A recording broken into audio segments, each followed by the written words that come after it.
Bonjour Eva Illouz. Bonjour. Alors, vous publiez avec le psychologue Edgar Cabanas Epicracy aux éditions Premier Parallèle. C'est un livre passionnant sur l'industrie du bonheur qui contrôlerait nos vies. Une industrie défendue par ceux qui prônent ce qu'on appelle la psychologie positive. Vous êtes vous-même sociologue, professeur à l'université de Jérusalem et puis surtout directrice d'études à l'école des hautes études en sciences sociales à Paris. Vous avez beaucoup travaillé sur la marchandisation des émotions, ce que vous appelez le capitalisme affectif. Alors, à propos de votre livre, ce nouveau livre, donc Epicracy, comment est-ce que vous pourriez définir en quelques mots cette happy ou epicracy? Alors, il s'agit l'idéal du bonheur en tant que tel est un vieil idéal dans la culture occidentale. Depuis Aristote, le but de la vie, c'est de vivre la vie bonne.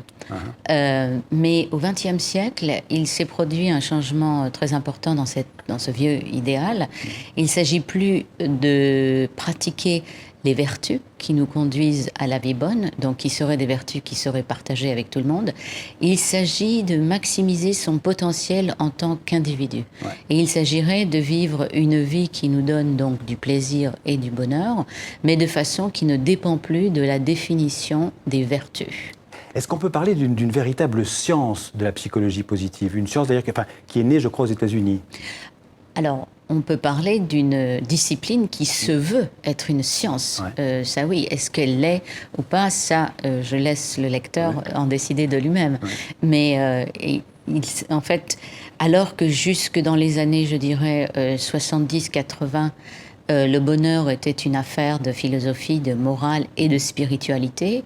Vers la fin des années 80 et 90, surtout, c'est la science positive de la psychologie qui s'est saisie de cette idée et qui a commencé à faire des études expérimentales sur ce qu'il y aurait de plus positif en nous et sur la question de savoir comment activer dans tous les individus leurs traits les plus positifs. L'un des pères de cette discipline, c'est le psychologue américain Martin Seligman. Absolument, qui en 2008, en 1998, est le président de l'Association américaine de la psychologie et qui déclare que la psychologie a fait fausse route jusqu'à présent.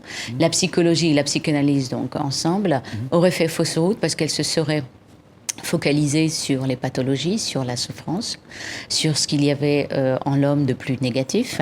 Et lui propose de donner une nouvelle direction à la psychologie. Et cette nouvelle direction, c'est le bonheur, c'est de permettre aux individus de développer en eux leurs traits positifs. Leurs émotions positives. En fait, c'est ça, c'est développer nos émotions positives. L'idée, en fait, c'est penser à vous. Votre bonheur, il est à portée de la main?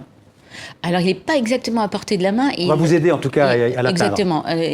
Le bonheur demanderait de désapprendre des habitudes de pensée négatives. Et donc, par exemple, en Inde, récemment, il y avait un article dans Le Monde qui montre qu'en Inde, on crée des classes du bonheur où des enfants de 7 ans, on apprend à des enfants de 7 ans à manifester de la reconnaissance vis-à-vis de leurs parents, de leurs professeurs et de leur nation. Alors, vous parlez de l'Inde, il y a un petit pays juste à côté qui est le Bhoutan, où on a remplacé le produit intérieur brut par le bonheur national brut. C'est vraiment, là, c'est l'idéal, j'allais dire, incarné par ce pays.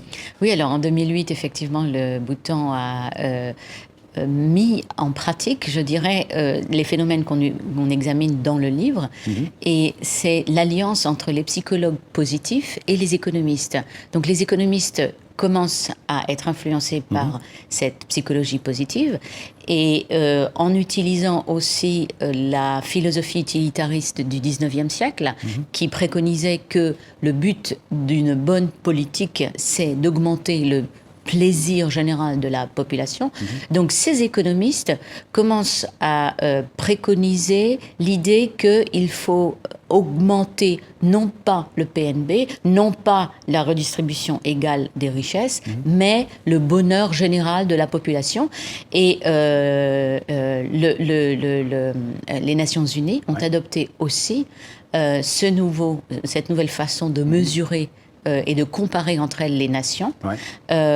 Israël, donc un petit pays que je connais bien, est systématiquement classé très haut avant l'Allemagne, la France et les États-Unis, alors que le coût de la vie en Israël est très cher, alors qu'il s'agit d'un pays qui est constamment en proie à des guerres, alors que beaucoup de gens consacrent beaucoup d'années de leur vie à un service militaire très éprouvant, eh bien, ce pays a quand même des notes beaucoup plus élevées que d'autres pays qui sont beaucoup plus pacifiques. Parce que le pendant de cette tension, ce serait une sorte d'hédonisme.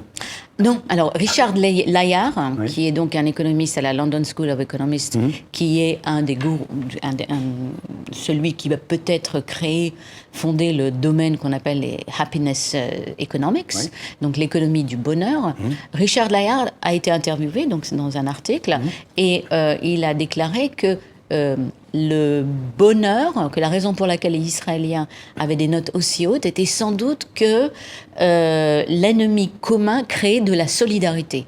Et avoir de la solidarité, c'est donc avoir un niveau de bien-être qui est plus grand. Donc on voit bien là une des problématiques du bonheur, de cette façon de mesurer les nations par le bonheur, c'est qu'on en vient finalement à ignorer des problèmes qu'on a considérés jusque-là comme fondamentaux, c'est-à-dire la question de la distribution des richesses ou la question de savoir si on est en guerre ou si on choisit une politique de paix.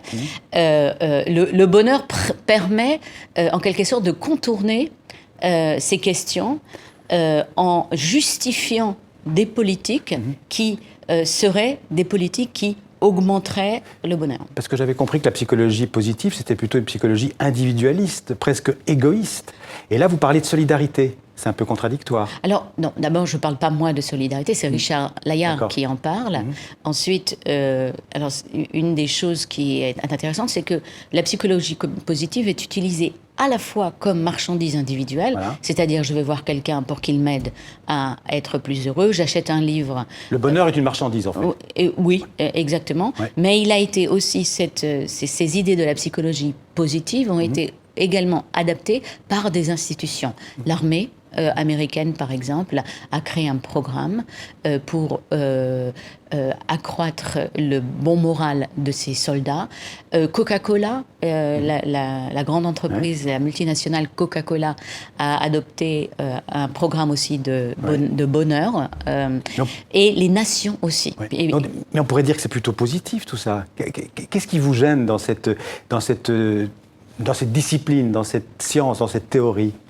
Alors, d'abord, je l'ai dit il y a quelques minutes, la première chose, c'est que quand elle est appliquée au niveau des nations, ça peut amener certains économistes qui l'ont dit à déclarer que l'inégalité n'était pas pertinente, par exemple, pour le bien-être général. Et en fait, ils disent même que l'inégalité peut être un facteur de bonheur parce que l'inégalité nous donne l'envie de nous battre et d'avoir l'espoir d'améliorer nos conditions. On peut dire que cette psychologie positive, c'est une théorie qui va de pair avec le libéralisme ou le néolibéralisme économique ? Ah oui, tout à fait. Je dirais que c'est vraiment la philosophie sociale qui aide le mieux le néolibéralisme. Alors, le néolibéralisme, c'est deux choses, c'est plus, mais c'est deux choses essentielles.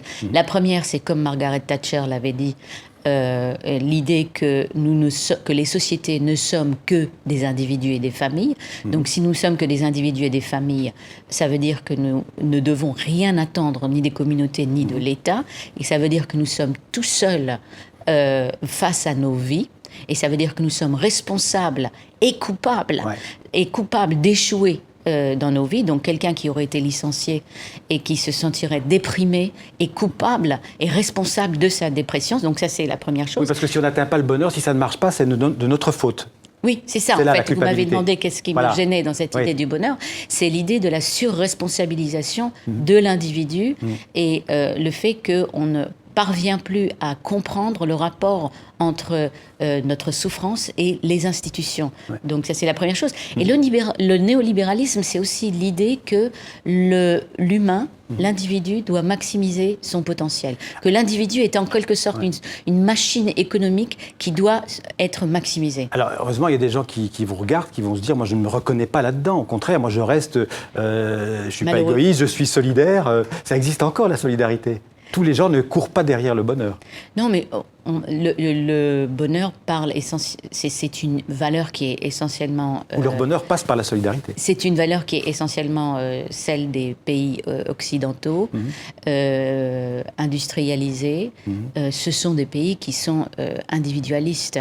Et le bonheur est une façon, si vous voulez, d'individualiser encore plus et de légitimer encore plus l'individualisme. Ouais. Et ces solidarités dont vous parlez, ce sont des solidarités pour le plus souvent, ce sont des solidarités éphémères et volontaristes. Donc moralité, elles sont choisies. Il faut se méfier des apôtres du bonheur, comme vous les appelez dans le livre. Pas forcément, mais quand ces apôtres vont servir et se mettre au service de grandes institutions comme l'armée ou les grandes entreprises, il faut se poser des questions. Oui, parce que l'entreprise est aussi concernée par cette... Oui, absolument. Oui. Alors la dernière phrase de votre livre, je vais la citer, c'est « Merci à tous ceux qui font de la quête des émotions positives et du bonheur un projet inutile ». Vous pensez à qui en disant ça ? À ceux qui font de la quête du bonheur... Un projet inutile. De la quête des émotions positives. Ah, vous voulez dire en épigraphe? Oui, voilà. Oui, d'accord, je me disais bien. Oh, ben, ça veut dire que ce sont tous ceux qui ne tombent pas dans cette manipulation? Non, ce sont les gens avec qui on peut souffrir, mais dont la présence est extrêmement importante dans une vie.